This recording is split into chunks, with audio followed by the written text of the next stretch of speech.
بسم اللہ الرحمن الرحیم، السلام علیکم ورحمۃ اللہ وبرکاتہ۔ اللہم صلی علی محمد وعلی محمد، رب اشرح لی صدری ویسر لی امری واحلل عقدۃ من لسانی یفقہوا قولی، آمین۔ خواتین حضرات، آپ دیکھ رہے کتب آن لائن اور میں ہوں بلال کتب، اور آج میرے دل کے قریب کا موضوع ہے جس پہ بات کریں گے، اور میں یہ بات جو ہے نا، یہ دل کی اتھر گہرائیوں سے کہہ رہا ہوں سارے دیکھنے اور سننے والوں کو، جو جہاں بھی بیٹھا ہوا ہے۔ یہ جتنا بھی آنے والا وقت ہے جس میں کہ ہمارے مہمان جو ہے وہ گفتگو کریں گے، وہ تو ظاہر ہے اپنے علم کے مطابق، اپنی محبت کے مطابق گفتگو کریں گے، لیکن جہاں یہ گفتگو کا ذکر ہو رہا ہونا، میں پوری ایمانداری سے آپ کو کہہ رہا ہوں، اپنی جھولی اٹھائیے، اپنے بچوں کو اکٹھا کیجئے، اپنے ہاتھ اٹھائیے، اگر آنسو آئیں تو بہت اچھا، ورنہ ایک چہرہ بنا لیجئے رونے والا اور اللہ سے دعا کریں، کیونکہ ایسی مقبول گفتگو کبھی واپس اللہ کرتا ہی نہیں ہے۔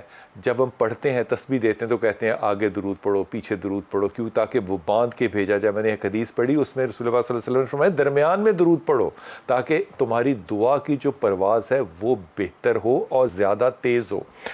وہ ایک حدیث جو کہ آپ کو ہمیشہ ہدیہ کرتے ہیں اور آپ پڑھتے بھی ہیں، لیکن کمال بات ہے کہ ہم اپنے کسی نہ کسی وجہ سے حدیثوں کو شاید پورا نہیں کر پاتے۔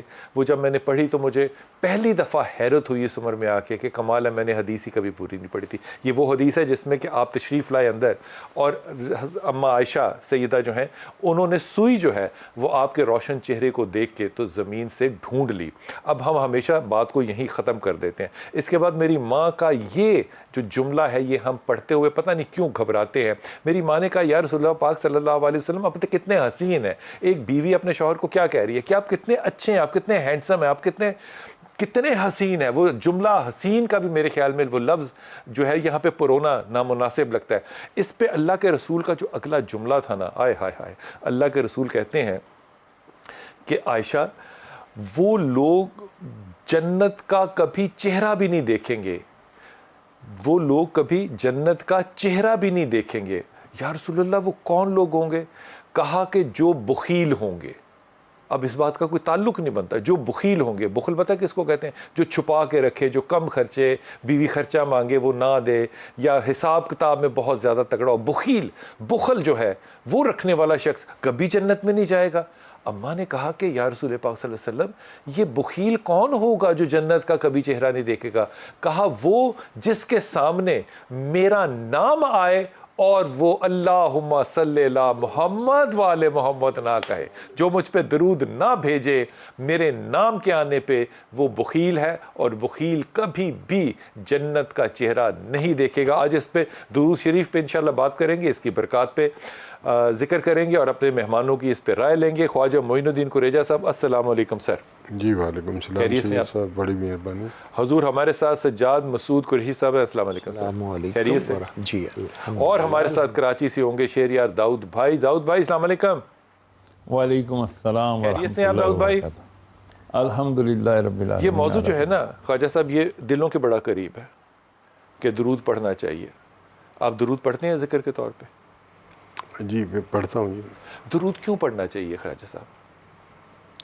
سید صاحب دیکھیں، ایک ہی چیز ہمیں فائدہ دے سکتی ہے جس کی قبولیت میں کوئی شک نہیں ہے۔ آپ کی ساری عبادتیں، سارے وظائف، ساری نیکیاں، پتہ چلے گا، عبادتیں، ان کی گارنٹی نہیں ہے۔ گارنٹی کوئی نہیں ہے، اس کی گارنٹی ہے۔ اور گارنٹر کون ہے؟ وہ اللہ تعالیٰ۔ اچھا، یہ گارنٹی شدہ ایک عمل ہے، تو اس کے پڑھنے کی تو اشد ضرورت ہے نا۔ ٹھیک، یہ جب درود پڑھتے ہیں تو کیفیت جو ہے خواجہ صاحب، یہ عام ذکر سے کہیں مختلف ہوتی ہے انسان کی قلب؟ ڈیفینیٹلی ہوتی ہے جی، دل پہ اثر ہوتا ہے اس کا۔ جی بالکل ٹھیک ہے، دل پہ چونکہ آپ اس پروسیس کے ماہر ہیں اور آپ کو ان معاملات کا بہت تجربہ ہے، انسان کی کیفیت بدل جاتی ہے۔ اللہ کا ذکر کریں تو وہ بڑی عبادت ہے، لیکن جب اللہ کے رسول کا ذکر کریں تو کیفیت بدلتی ہے۔ یہ اس کا حکم جو ہے، یہ حکم ہے نا اس کا۔ اگر وہ نہ چاہتا تو وہ کہتا میرا ذکر کیے رکھو، ہاں کافی تھا نا، کافی تھا، اللہ اللہ کرتے رہنا تھا نا۔ نہیں، حکم دیا کہ درود بھیجو میرے نبی، میں بھی بھیجتا ہوں، تم بھی بھیجو۔ اللہ بھی بھیجتا ہے، اللہ بھی بھیجتا ہے، میرے فرشتے بھیجتے ہیں۔ ہمیں یہ کسی چیز کو نہیں پتا کہ اللہ کیا کرتا ہے، ہمیں نہیں پتا نا کہ اللہ کی مصروفیت کیا ہوتی ہوگی، اللہ کیا کرتا ہوگا، اللہ کی شب و روز کیسے گزرتے ہوں گے، لیکن ہمیں یہ پتا ہے کہ اللہ جو ہے وہ میرے محمد پہ درود بھیجتا ہے۔ بے شک۔ یہ کیسا خوبصورت بات ہے. ظاہر ہے کیفیت تو بدلے گی پھر. میں بھی بھیجتا ہوں اور میرے فرشتے بھی بھیجتے ہیں اور تم بھی بھیجو. تم بھی بھیجو. حضور اقدس درود ہے کیا یہ سمجھا دیجیے. اچھا میں اب یہ بڑی خوبصورت بات, پہلے تو کیونکہ اللہ کا ذکر کریں ڈائریکٹ کریں وہ اور بات ہے, لیکن اس کے محبوب کی جب بات کریں تو وہ زیادہ خوش ہوتا ہے نا. مطلب آپ کسی کی تعریف کریں تو وہ اتنا خوش نہیں ہوتا, اس کے محبوب کی تعریف کریں تو وہ زیادہ خوش ہوتا ہے. لیکن اب یہ محبوب کون ہے, پہلے تو اس محبوب کی فضیلت اور شرف کو جاننا ضروری. میں قرآن مجید سے صرف ایک پہلو آپ کے سامنے لانے لگا ہوں. اس پہ میں نے خود گنا 211 یا 12 مرتبہ قرآن مجید میں اللہ سبحانہ و تعالیٰ نے اپنا تعارف بھی نبی صلی اللہ علیہ وسلم کی نسبت سے کروایا. اللہ اکبر. اپنی نسبت سے کروایا. مطلب اقرا بسم ربک الذی خلق, یعنی اپنے خالق ہونے کا تعارف کروایا. تو اے محبوب جو آپ کا رب ہے وہ خالق ہے. اچھا ایک جملہ کہوں یہاں پہ اگر آپ اجازت ہے تو, اللہ جب یہ قسم کھاتا ہے نا, اے محمد تیرے رب کی قسم, تیرے رب کی قسم. اب یہ جو ادب ہے نا لٹریچر کے اندر, اگر عربی لٹریچر آپ دیکھیں تو اس لٹریچر کے اندر جب کوئی یہ کہتا ہے نا کہ وہ تیرا, میں اپنی شناخت کو نا گم کر رہا ہوں, میں تیری شناخت کو اپنی شناخت بنا رہا ہوں. اپنی شناخت کیا کمال بات ہے یہ. اور یہ میں نے جو گنا اس میں تھوڑی بہت کمی بیشی ہو سکتی, لیکن 211 مرتبہ میں نے گنا.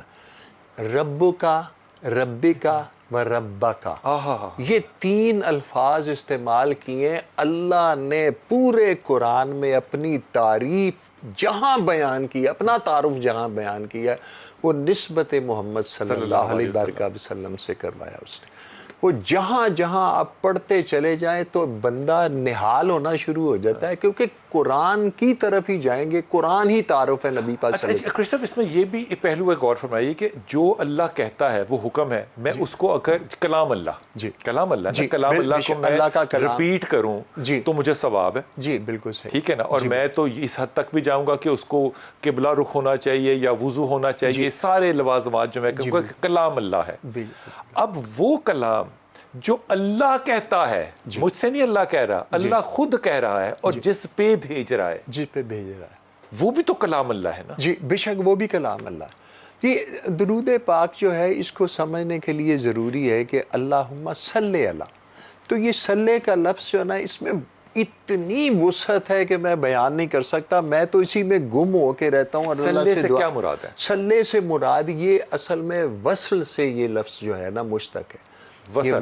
یہ وصل اور اس سے ملتے جلتے صلی, یصلونا, صلی, یہ وصل جو کہ ہم عام طور پہ اپنی زبان میں استعمال کرتے ہیں, الفاظ جو اس سے مشتق ہیں, اگر ان میں آپ دیکھیں تو یہ اس میں وصال کی معنویت آتی ہے. اور یہ وصال اللہ نے, ان اللہ و ملائکتہ یصلون علی النبی, تو یہ ایک روحانی اور نورانی مواصلاتی نظام ہے جو اللہ نے قائم کر رہا ہے. اللہ اور مخلوق کے درمیان یہ ہے. لیکن اس میں بھی سب سے پہلی بات آ گئی کہ نبی ہی صلی اللہ علیہ وسلم وسیلہ بھی ہیں, ذریعہ بھی ہیں. میں اور میرے فرشتے نبی پر درود بھیجتے ہیں, آپ بھی بھیجو. آپ یہ حکم ہے, یہ حکم ہے, یہ حکم ہے, یہ حکم ہے. جی حکم ہے, درود پڑھنا حکم ہے, حکم ہے, اللہ کا حکم ہے, اللہ کا حکم ہے. اچھا میں لیکن اس حکم کی باقی تمام احکامات سے زیادہ امتیازی حیثیت وہ اس طرح آتی ہے کہ اللہ تبارک و تعالی ہمیں فرماتا ہے نماز پڑھو, قرآن پڑھو, درود پڑھو, زکوٰۃ دو, یہ سب کچھ ہے, لیکن یہ سارے اعمال اللہ خود نہیں کرتا.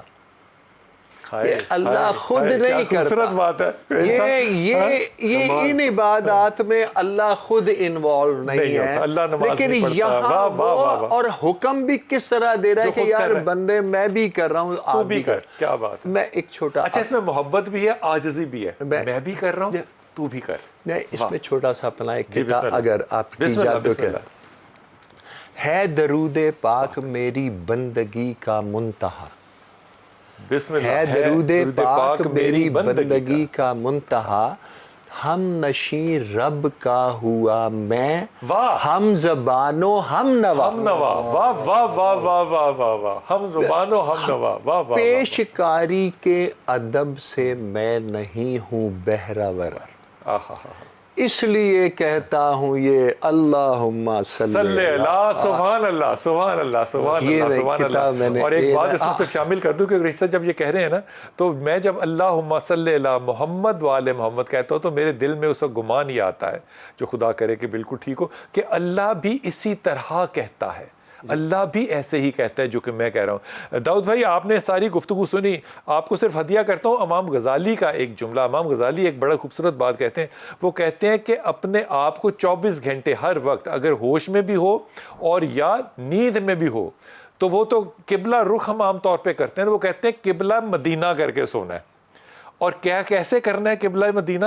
کہتے ہیں ایسے کرنا ہے، ایسے سوچنا ہے، ایسا تصور رکھو جیسے تم ماجہ شریف کے سامنے بیٹھے ہوئے ہو، اپنے آپ کو 24 گھنٹے حاضری کے اندر رکھو۔ ہم کہتے ہیں کہ اللہ کا ذکر اٹھتے بیٹھتے لیٹتے کرنا چاہیے، تو یہ جو درود ہے یہ بھی تو ذکر خدا ہی ہے نا، جو کہ خدا کر رہا ہے۔ بسم اللہ الرحمن الرحیم، اللہم صلی وسلم وبارک علی سیدنا و مولانا محمد وعلی آلہ وصحبہ وبارک وسلم۔ الحمدللہ ثم الحمدللہ، اتنی پیاری گفتگو نبی کریم رؤوف الرحیم علیہ الصلوۃ والتسلیم پر درود و سلام کی آپ لوگ کر رہے ہیں، میرا تو سن کر ایمان تازہ ہو رہا ہے۔ الحمدللہ مبارکباد کے مستحق ہے سما اور آپ کا یہ پروگرام، اور آپ بذات خود بلال قطب بھائی کہ آپ نے الحمدللہ اتنی پیاری درود و سلام کی محفل منعقد کی۔ رسول اللہ صلی اللہ تعالیٰ علیہ وآلہ وسلم پر جب ہم درود پڑھتے ہیں یا آپ علیہ الصلوۃ والسلام کو جب ہم یاد کرتے ہیں تو آپ نے اماں عائشہ صدیقہ رضی اللہ تعالیٰ عنہا کا یہ جو انٹرو میں آپ نے بات کی کہ آقا نے فرمایا کہ وہ بخیل ہوگا جو میرے اس رخ روشن کی زیارت سے محروم رہے گا۔ یہاں پر ایک میں لمحہ فکریہ دینا چاہوں گا ہماری قوم کو، ہم مسلمانوں کو، کہ جب مؤذن کہہ رہا ہوتا ہے اشہد ان محمد الرسول اللہ صلی اللہ علیہ وسلم، ہم میں سے کتنے لوگ رک کر اس محمد علیہ الصلوۃ والسلام کا نام سن کر آنکھوں پہ چوم کر لگاتے ہیں یا درود پڑھتے ہیں؟ صحیح، یقیناً یہ ہماری ایک بہت بڑی غفلت ہے۔ اسی لیے حکم فرمایا گیا ہے کہ جب اذان ہوا کرے تو اس کا جواب دیا کرو۔ سر وہ ہم جب تو کرتے ہی اذان تھے، وہ ہوتی ہے آپ اس کا لوگوں نے جواب۔ پھر ہمیں روک دیا نا کہ ایسا نہیں کرتے۔ مثال کے طور پہ ایسا رکھنے سے آپ نے کہا کہ ایک اور مسلک ہو جاتی ہے، اگر ہم ہاتھ چومتے تھے تو آپ نے کہا یار یہ بھی ٹھیک نہیں ہے، پھر ہم آہستہ آہستہ آپ ہی کی مانتے ہوئے باز آ گئے۔ نہیں، بہرحال یہ تو محبت کے سودے ہیں، اور عشق نہ پوچھے ذات والی بات ہے کہ اگر جس کو جتنا زیادہ، اب وہ کیا کہیں گے آپ اس صحابی رضی اللہ تعالی عنہ کو کہ ایک جھاڑی کے پاس کھڑے ہو گئے اور کھڑے ہو کر کے نا اپنا امامہ شریف اتارا، کھولا، باندھا، ایک پیچ باندھا، ہوا میں اڑایا، جھاڑی میں پھنسایا، پھر جھاڑی سے اتارا اور اس کے بعد پھر پیچ باندھا، پھر پھنسایا، پھر چھڑایا۔ لوگوں نے کہا یار کیا کرتے ہو؟ کیا کر رہے ہیں؟ کہا یار مجھے کچھ نہیں پتا، بس میں یہاں مدینے والے آقا صلی اللہ تعالی علیہ وسلم کے ساتھ یہاں سے گزرا تھا، اس وقت یہ جھاڑی چھوٹی تھی، میرے آقا علیہ الصلوۃ والسلام کا امامہ مبارکہ کھل گیا تھا، آپ امامہ باندھ رہے تھے، اسی طرح یہ جھاڑی میرے آقا کے امامے کو چوم رہی تھی، آقا چھڑاتے تھے اور پیچ لیتے تھے، بس میں آج آقا کی اس ادا کو ادا کر رہا ہوں۔ واہ واہ، تو محبت والے تو ایسے ہوتے ہیں کہ بس عشق نہ پوچھے ذات والی بات ہوتی ہے۔ داؤد بھائی آپ ظاہر ہے آپ عالم ہیں، مجھے یہ فرمائیے کہ جب کوئی یہ شخص کہتا ہے کہ یہ تو محبت کے تقاضے ہیں، تو یہ محبت کے تقاضے عبادت کے تقاضے بھی تو ہیں نا۔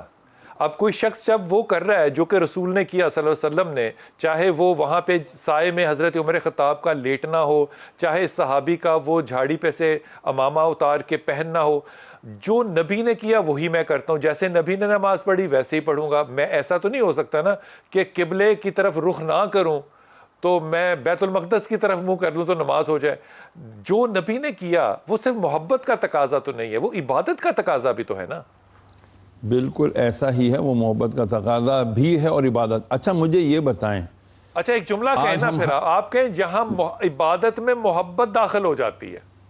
عبادت میں محبت، بغیر محبت کی عبادت کیسے ہو سکتی ہے؟ میں وہی تو سوال پوچھنا چاہ رہا تھا، بغیر محبت کی میں عبادت یہی ہو تو کیسے پوچھنا سکتی چاہ رہا ہوں آپ سے کہ بغیر محبت کے اب اچھا یہ سارے جو مسلمان ہو گئے ایویں ہی ہو گئے.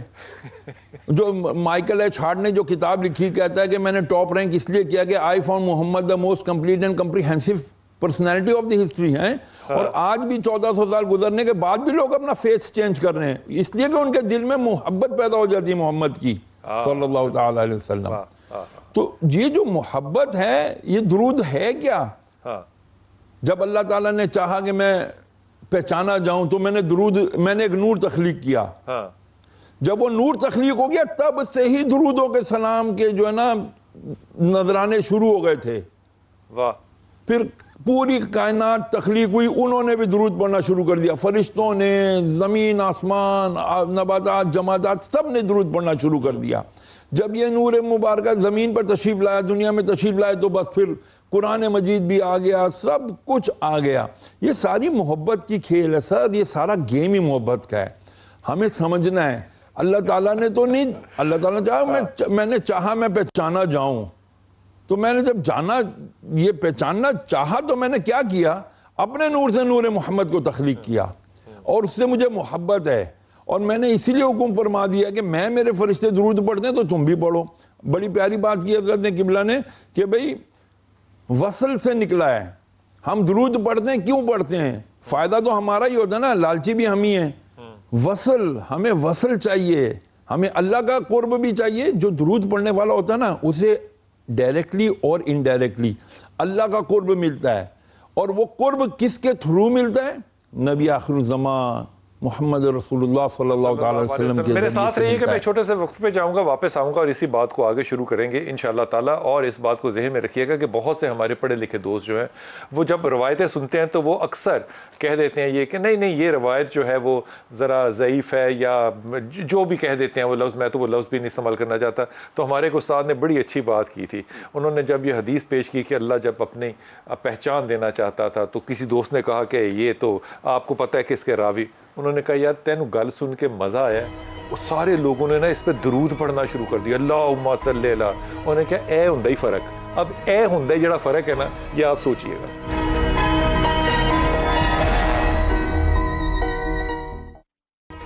بسم اللہ الرحمن الرحیم. حضرت امام علی کرم اللہ جو ہے خواجہ صاحب وہ اس بات کو راوی کر رہے ہیں. اب راوی کرنے والا کون ہے؟ مولا کائنات.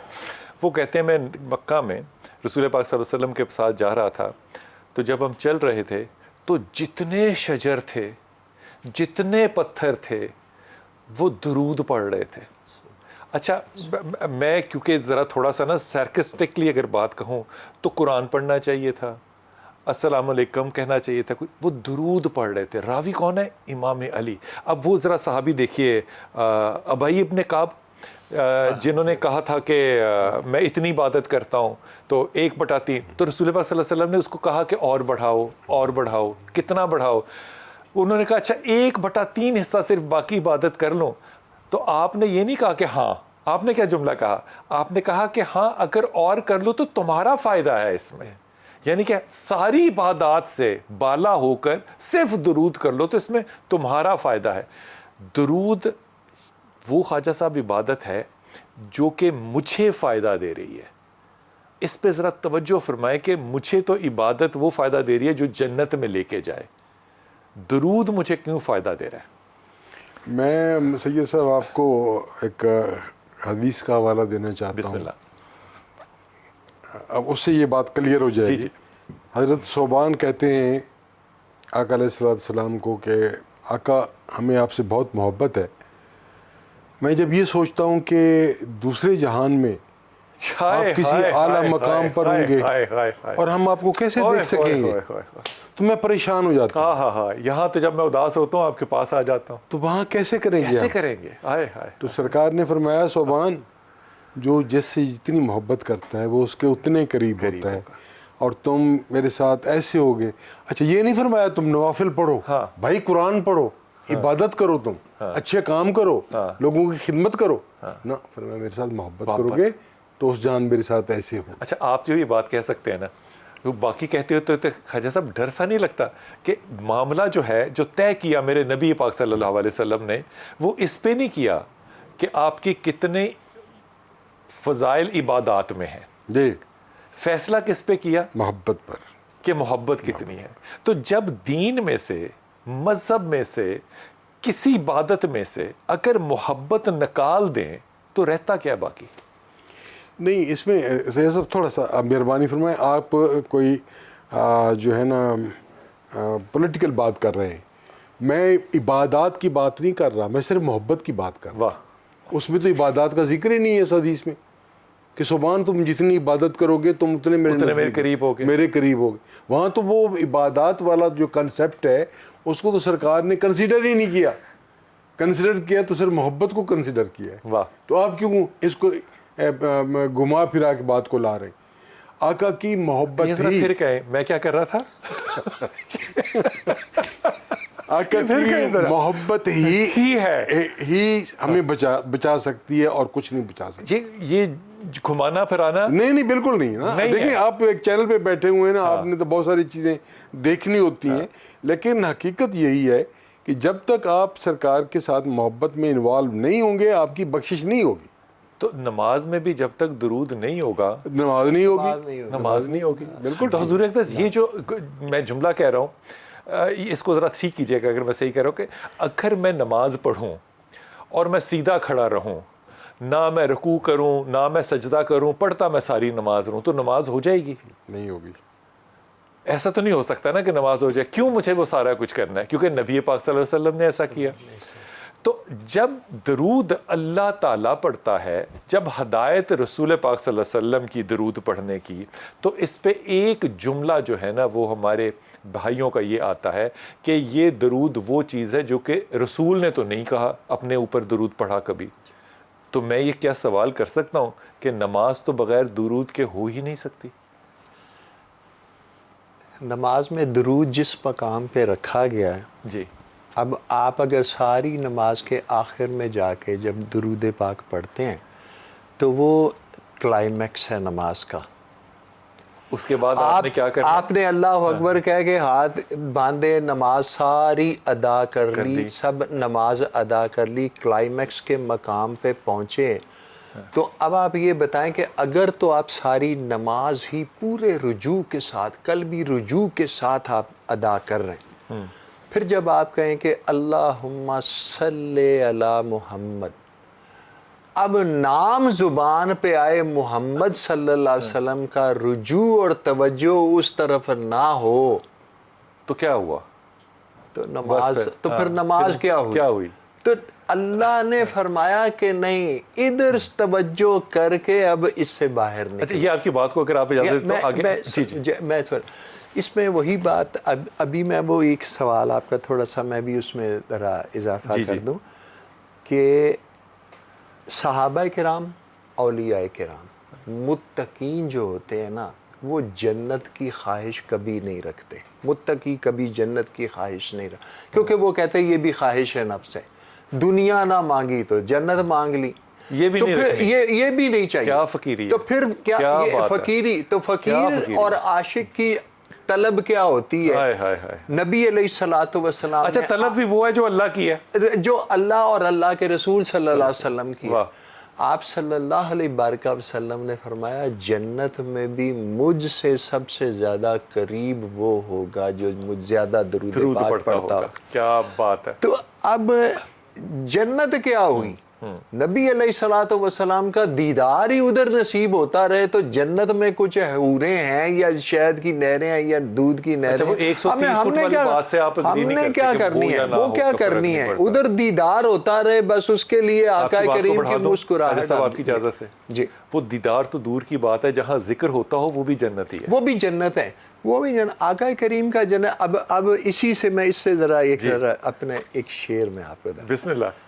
یہ آج پہلی دفعہ شعر اتر رہے ہیں ان کو. یہ کیا خبر، آپ تو بندوں کی کیفیتوں کی بات کر رہے ہیں نا، جی، یہ انسانوں کی کیفیتوں کی بات کر رہے ہیں، میں کسی اور کی کیفیت کی بات کر رہا ہوں. کیا خبر کس کیف میں ہوگا وہ رب کبریا. یا میرے مولا خواجہ صاحب، کیا خبر خواجہ صاحب کیا خبر کس کیف میں ہوگا، کس کیفیت میں ہوگا، کس کیف میں ہوگا وہ رب کبریا، اوئے ہوئے، جب کہا ہوگا بڑی چاہت سے اس نے بددعا۔ سبحان اللہ سبحان اللہ سبحان اللہ سبحان اللہ۔ شیخ انداز بھائی ذرا غور فرمائیے کہ میرے نبی پاک صلی اللہ علیہ وسلم جو ہیں وہ نماز میں ہیں اور نماز میں خیال آیا ہے صرف کہ یا اللہ، یہ خیال ہے، صرف نماز کا خیال ہے، اور میں بخاری شریف ہدیہ کر رہا ہوں آپ کو، صرف خیال آیا کہ وہ میری جد کا جو پیچھے گھر ہے، خانہ کعبہ ہے، جو میرے آباء و اجداد نے بنایا ہے، اگر یہ رخ اس طرف ہوتا تو اس میں کتنا اچھا ہوتا ہے۔ یہ خواہش میرے نبی پاک صلی اللہ علیہ وسلم نے کی، اور اللہ کیا کہتا ہے کہ اے نبی میں تیرے اٹھے ہوئے چہرے کو دیکھتا ہوں۔ اللہ نے میرے نبی کے اس خیال کو قبلہ بنا دیا۔ جملہ ٹھیک ہے، نبی کے اس خیال کو اللہ نے قبلہ بنا دیا۔ کیا چاہت ہے، جو چاہت ہے میرے نبی کی وہی چاہت میرے اللہ کی، اور وہی قبلہ بن گیا ساری امت کا۔ اب دیکھیے یہ بہت بڑی بات ہے کہ اللہ وہ پڑھتا ہے، وہ جانتا ہے جو کیفیت قلب محمد صلی اللہ علیہ وسلم ہے۔ لیکن اگر میں صرف یہ کہوں، مجھے تعلیم دیجیے گا اس بات پہ داؤد بھائی، کہ میں صرف یہ کہوں اللہم صلی اللہ محمد، تو درود پورا نہیں ہوتا جب تک میں آل محمد کو، اہل بیت کو اس میں شامل نہ کروں۔ فرمائیے گا۔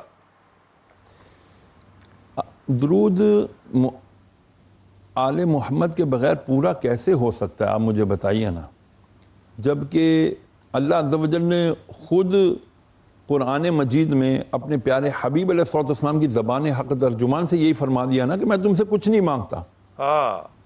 کیا مانگتا ہوں؟ کہ تم میری آل سے، میری اطرت سے، میرے اہل بیت سے محبت رکھو، اور جب تک اہل بیت سے محبت نہیں ہوگی نا اس وقت تک تو ایمان مکمل ہی نہیں ہوتا۔ درود کیسے مکمل ہوگا؟ میں آپ سے ایک چیز عرض کروں، درود کیسے مکمل ہوگا؟ صحیح کہہ رہے ہیں، ٹھیک ہے۔ اب دوسری بات یہ کہ رسول اللہ علیہ السلام نے جو ارشاد فرمایا تھا خطبہ حجت الوداع پر، اس پر وہی پھر بات آ جاتی ہے کہ کچھ لوگ اختلاف کرتے ہیں، لیکن میں سمجھتا ہوں اس میں اختلاف کا کوئی مسئلہ ہے ہی نہیں۔ میرے نبی نے فرمایا تھا کہ میں تمہیں اپنے بعد دو چیزیں دیے جا رہا ہوں، ایک یہ قرآن کلام الہی، اور ایک میری اطرت، میری آل۔ اب کچھ لوگ کہتے ہیں اس میں سنت، تو آل نے کیا کیا ہے؟ آل نے زندگی بھر کیا کیا ہے؟ نبی کی سنت ہی تو ادا کی ہے۔ حسن نے، حسین نے کیا کیا ہے؟ مولا علی نے کیا کیا ہے؟ سب اس نبی علیہ السلام کی سنتیں ہی تو ادا کی ہیں۔ تو پھر اس کو کسی بھی قسم کے الفاظ کے ہیر پھیر میں ہمیں نہیں ڈالنا چاہیے، سمپل بات کو سمجھنا چاہیے کہ جب ہمارے پاس اللہ کا کلام اور نبی علیہ السلام کی آل، اہل بیت اطہار موجود ہیں، تو پھر ہمیں کہیں بھیگنے اور آگے پیچھے ہونے کی ضرورت نہیں۔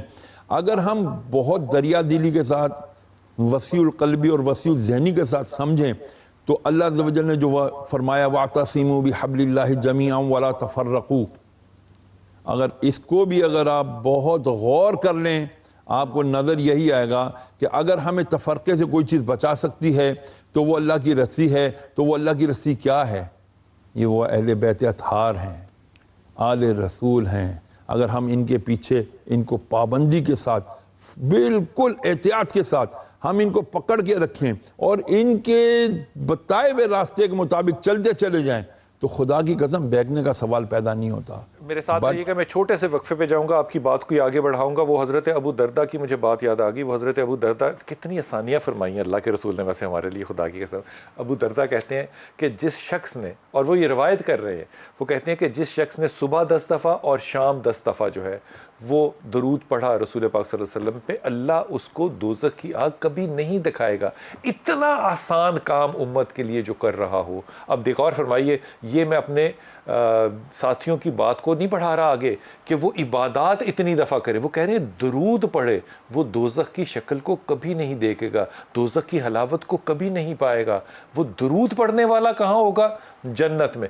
واپس آئیے، فرشتے درود کے بارے میں کیا کہتے ہیں، اور عام فرشتہ نہیں، ٹاپ رینکنگ فرشتے چاروں کے چاروں کیا کہتے ہیں درود پہ، واپس آتے ہیں۔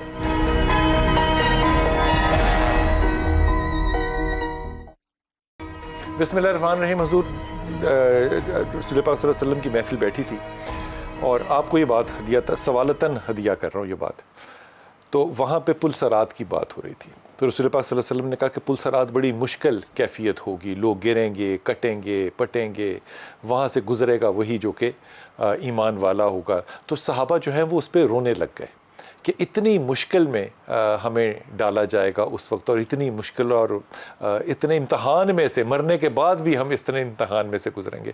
اتنا رو رہے تھے صحابہ کہ رسول پاک صلی اللہ علیہ وسلم کے بھی آنسو گرنے لگ گئے. اب وہ حضرت جبرائیل علیہ السلام, حضرت میکائیل علیہ السلام, حضرت اسرافیل علیہ السلام, سارے چاروں کے چاروں فرشتے آگے نیچے, اور آ کے کہتے ہیں رسول کو, حضرت جبرائیل علیہ السلام کہتے ہیں یا رسول اللہ, جس شخص نے, اور اس میں قید چاروں نے ایک ہی رکھی, 10 دفعہ درود, بس چاروں نے کہا کہ جو 10 دفعہ درود پڑھے گا یا رسول اللہ آپ پہ, میں اس کو پل صراط پہ سے ایسے گزاروں گا, حضرت جبرائیل علیہ السلام کہہ رہے ہیں جیسے بجلی کی رفتار سے میں اس کو لے کے چلا جاؤں گا. پھر دوسرا فرشتہ کیا کہہ رہا ہے, وہ کہہ رہا ہے کہ میں حوض کوثر سے اس کو ایسا پانی پلاؤں. اچھا, اس نے حوض کوثر کا جب ذکر کیا, غور کیجئے فرشتہ جملہ کیا کہہ رہا ہے, یا رسول اللہ آپ کے حوض کوثر سے. آپ کے ہائے ہائے ہائے ہائے, رب اپنا تعارف اس نسبت سے کروا رہا ہے, تو یا رسول اللہ آپ کے حوض کوثر سے میں اس کو ایسا پیالہ پانی کا پلاؤں گا وہ کبھی پیاسا نہیں ہوگا. ایک کو کہا کہ جو سب سے مشکل فرشتہ تھا وہ جان نکالنے والا تھا. اب وہ جو اسرائیل سے جو بات ہوئی, تو اسرائیل نے کہا یا رسول اللہ جس نے 10 دفعہ پڑھ لیا نا درود آپ پہ, میں اس کی جان پتہ ہے کیسے نکالوں گا, جیسے میں نبیوں اور پیغمبروں کی روح نکالتا ہوں. اللہ اکبر. اب یہ کیفیت ہے صرف درود پڑھنے کی. اب یہ درود جو ہے یہ عبادت ہے, یہ ایک اپنی گفتگو ہے, لیکن درود جب پڑھتے ہیں نا, مجھے اس پہ ذرا تعلیم کیجیے گا آپ, کبھی بھی درود یہ سمجھ کے دل سے میں نہیں پڑھ رہا ہوتا کہ میں یہ عبادت کر رہا ہوں, جیسے قرآن پڑھ رہا ہوں. جب درود پڑھ رہے ہوتے ہیں تو ایک تعلق اور ایک نسبت جو ہے وہ جیسے مرشد سے جڑتی ہے نا, وہ کڑی جڑی ہوتی ہے کہ میں اس وقت جڑا ہوا ہوں اپنے رسول پاک صلی اللہ علیہ وسلم کے پاس. یہ کیفیت صحیح ہے. اچھا سید صاحب, اس میں ایک حضرت ابھی بات کر رہے تھے, اسی سے مجھے ایک واقعہ یاد آ گیا کہ خواجہ غلام فرید رحمۃ اللہ علیہ کے بالکل قرب میں ایک میراثی سید بن کے آتا تھا. اچھا. اور وہ اس زمانے میں اس کو آپ 100 روپیہ پیش کرتے تھے. سارے آپ کے درباری کہتے ہیں یہ میراثی ہے, میراثی ہے حضور, یہ میراثی ہے. کیوں کہتے ہیں آپ, کیوں دیتے ہیں اس کو؟ آپ کھڑے ہو جاتے ہیں اپنی مسند پہ بٹھاتے ہیں. وہ کہہ رہا ہے کہ میں سید ہوں. اچھا, کئی دفعہ ایسا ہوا. ایک دفعہ انہوں نے جو آپ کے بیٹھے ہوئے تھے دربار میں لوگ, انہوں نے کہا کہ جی اس سے پوچھیں آپ, ہم جھوٹ بولتے ہیں. ہم نے کہا میاں یہ کیا کہہ رہے ہیں؟ اس نے کہا کہ بلا واقعی میں میراثی ہوں, لیکن سید کے نام پہ آپ مجھے اتنا عطا کر دیتے ہیں کہ میرے 6 مہینے گزر جاتے ہیں. ٹھیک. تو آپ نے فرمایا کہ میاں تجھے میں نے سچ بولنے کے لیے تو نہیں مجبور کیا تھا, تجھے میں 100 روپیہ دیتا تھا, ادھر مجھے آقا علیہ الصلوۃ والسلام کی زیارت ہو جاتی, تم نے میری زیارت ختم کر دی. یہ وہ بات ہے کہ سرکار ہر ایک کو جانتے ہیں, ہر ایک کو پہچانتے ہیں. تو یہ درود کی برکتیں ہیں. مولا کائنات کے پاس ایک آدمی آیا تو اس نے کہا کہ جی میں بہت اس وقت اسرت میں ہوں. آپ نے فرمایا مٹھی بند کر. اس نے مٹھی بند کی, آپ نے 10 دفعہ درود شریف پڑھ کے اس مٹھی پہ پھونک ماری. فرمایا باہر جا کے کھولنا ہے اس کو. اس میں سونے کے سکے تھے. یہ ہے درود کی برکتیں جی. اچھا, اس کو ہو سکتا ہے کوئی شخص جو ہے نا, کوئی لوگ جو ہیں وہ ریشنلٹی سے سوچتے ہوں, لیکن میں ایمانداری سے کہہ رہا ہوں, خدا کو حاضر جان کے کہہ رہا ہوں, ایسے معجزات جو ہے نا وہ زندگی میں بے انتہا دیکھے اور وہ ہو جاتا ہے. امام علی کرم اللہ کے پاس آیا ایک فقیر مانگنے کے لیے, تو آپ نے پتھر اٹھا کے دیا. جب اس نے پتھر اپنے ہاتھ میں لیا تو وہ سونے کا تھا. اب آگے سے صحابی کا ذرا کردار دیکھیے, اس نے اس سونے کا جو ٹکڑا اس کے ہاتھ میں آیا تھا نا, اس کو زمین پہ مار کے توڑ کے تو چھوٹا سا ایک لیا اور جانے لگا. امام کہتے ہیں یہ باقی بھی تیرا ہے. اس نے کہا آج کی میری ضرورت اتنی ہے. غور فرمائیے. تو یہ جو معاملہ ہے کہ میں تجھے 100 روپیہ دیتا تھا, مجھے تب بھی علم تھا کہ نہیں ہے, لیکن میں نبی کے نام پہ دیتا, اور مجھے زیارت ہوتی تھی, تو نے میری زیارت چھین لی. 1400 سال پہلے کی جو باتیں ہیں جی, وہ تو ظاہر بہت کمال کی ہستیاں تھیں, قریب کے لوگ تھے. یہ آج کے ہمارے بزرگ جو ہیں نا یہ جو کچھ کر گئے ہیں اس محبت میں ہی کر گئے ہیں نا, اور کیا, بالکل آقا کی محبت میں یہ اس مقام پہ پہنچے ہیں. جی حضور اقدس, کوئی زندگی کا ایسا واقعہ جس سے مجھے یہ آپ سمجھا سکے کہ یہ ریشنالٹی نہیں ہے, یہ لاجک نہیں ہے, یہ میتھمیٹکس نہیں ہے, یہ اس سے کہیں آگے کی بات ہے. میں یہ اپنی زندگی کا تجربہ بتا رہا ہوں. یعنی لوگ کہیں گے کہ جی پتہ نہیں کہاں سے پڑھا ہے, کہاں سے یہ روایات لے کے آ جاتے ہیں اور پتہ نہیں یہ باتیں ایسی کرتے ہیں. ہاں جی, یہ ایسے یہ مولوی لوگ اس طرح کی باتیں کرتے ہیں. میں آپ کو یہ بات, کیونکہ میں ایک مسجد میں خطاب کرتا ہوں, وہاں پہ جو ہے نا ایک صاحب آیا کرتے تھے, میری خطاب سنا کرتے تھے. تو ایک دفعہ میں مسجد سے باہر نکلا تو وہ جلدی سے آئے, میرا بازو پکڑ کے نا تو مجھے ایک سائڈ پہ لے کہ سجاد صاحب میں نے 2 دن پہلے ایک خواب دیکھا اور میں 2 دن سے آپ کو ڈھونڈ رہا ہوں, میں نے وہ خواب آپ کے ساتھ شیئر کرنا ہے. وہ لے گیا. میں نے کہا اچھا, میں نے کہا خیریت ہے نا؟ ہاں جی خیریت ہے. اس نے کہا کہ جناب میں اور میری بیوی کی ایک رشتہ دار خاتون تھی, بیوہ تھی, تو میں ان کو کئی سالوں سے ہم ان کا ہر مہینے کچھ پیسے دیا کرتے تھے. لیکن اب کچھ 2-3 مہینوں سے نا پتہ نہیں میرے ذہن میں یہ تھا کہ میں پیسے جمع کروں, عمرہ کروں, اور میں نے وہ نا پیسے دینے بند کر دیے عمرے کے لیے. اب نہیں کرے, میں نے بند کر دیے پیسے. کہتا ہے میں رات کو سویا ہوا تھا تو خواب میں سید کونین صلی اللہ علیہ وسلم تشریف لائے ہیں, تو میرے پیچھے تشریف فرمائے اور آپ نے فرمایا کہ نام لے کر کے یہ دیکھو تم وہ جو اس کو بیوہ کو جو پیسے دیتے تھے اس کے پیسے جاری کرو اور عمرے کے لیے ویزا اپلائی کر دو. کہتا ہے 10 دن کے اندر انہوں نے کہا کہ 10 دن کے بعد آ کے ویزا بھی لے جانا اور عمرہ بھی کر کے آ جانا صاحب.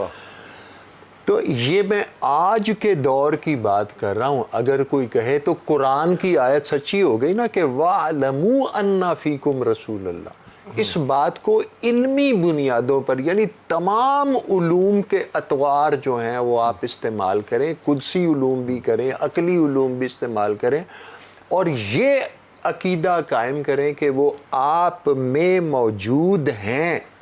یہ قرآن فرما رہا ہے. اس کے لیے کہہ رہے ہیں ہم ایمان رکھتے ہیں. جی میں رکھتے ہیں نا, لیکن آج کچھ لوگ میری طرح کے جی لیکن اگر وہ تو یہ قرآن کا پھر انکار ہو جائے گا. لیکن میں یہ بات کہہ رہا ہوں کہ یہ میں جنرل پبلک کی بات کر رہا ہوں. جنرل میں تو خود مجھے تو یہ میں اب آپ کو یہ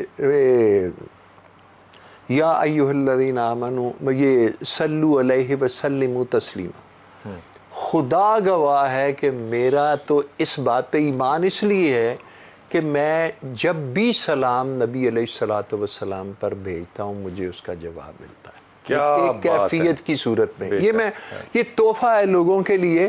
لیکن عام طور پر جیسے نماز میں آپ پڑھتے ہیں اللہم صلی علی محمد, اب یہ میں نے کہا تو اس وقت تو کوئی کیفیت نہیں آئی, لیکن کیوں نہیں آئی یہ تو قرآن سے بھی تو پوچھے نا.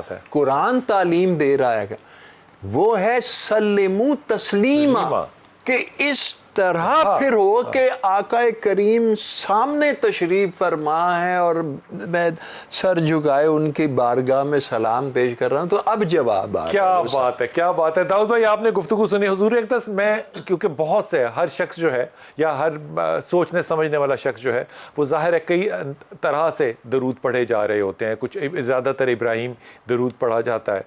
یہ میں یہ اپنے گمان سے کہہ رہا ہوں, مجھے ایسا لگتا ہے کہ درود جو ہے نا وہ اپنے دل کی کیفیت کے مطابق پڑھتا ہے انسان.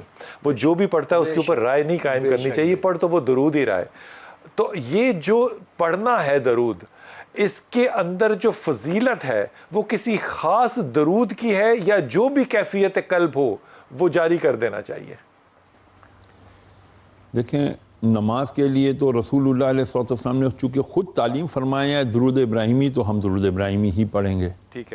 ٹھیک ہے, کیونکہ یہ اس میں نبی علیہ السلام کا ہی حکم ہے اور ان کی رضا یہی ہے کہ درود ابراہیمی پڑھا جائے. ٹھیک ہے, ہم پڑھیں گے. لیکن اس کے علاوہ آپ کا جو بھی درود دل صلی اللہ علیہ یا محمد نور من نور اللہ, امام محمد بن سلیمان جزولی رحمۃ اللہ علیہ صاحب دلائل الخیرات شریف جنہوں نے لکھی ہے, وہ اپنا واقعہ لکھتے ہیں کہ میں نے کتاب کیوں لکھی. وہ کیا واقعہ ہے؟ بڑا مختصر سے عرض کر دوں کہ وہ ایک جگہ گئے تو ان کو وضو کرنا تھا، کنواں تھا لیکن ڈول رسی نہ تھی، تو پریشان تھے، تو وہاں قریبی جھونپڑی سے ایک بچی دیکھ رہی تھی، آئی کہتی کیا بات ہے آپ وضو نہیں کر پا رہے، کیا ڈھول رسی وہ نہیں ہے رسی اور ڈول وغیرہ؟ کہاں ایسا ہی معاملہ ہے۔ فرمایا آپ کون ہو، کیا نام؟ فرمایا محمد بن سلیمان۔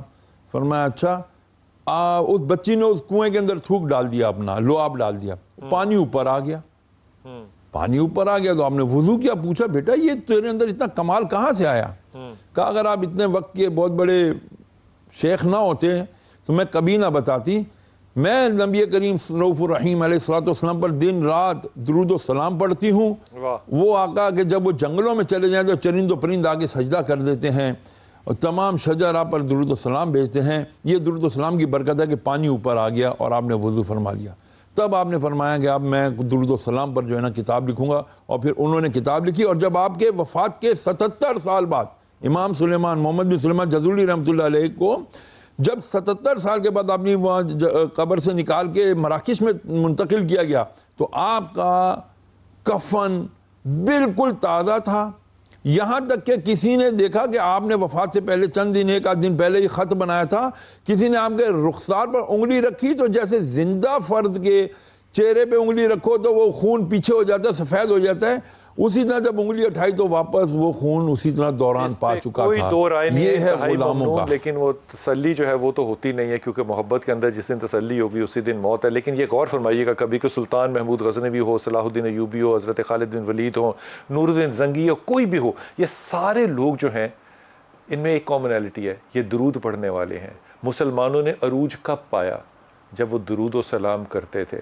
میں یہ نہیں کہہ رہا کہ آج زوال ہے یا عروج ہے، لیکن میں آپ سے یہ ضرور کہہ رہا ہوں، سوچئے گا مسلمانوں کا عروج تبھی تھا جب درود تھا۔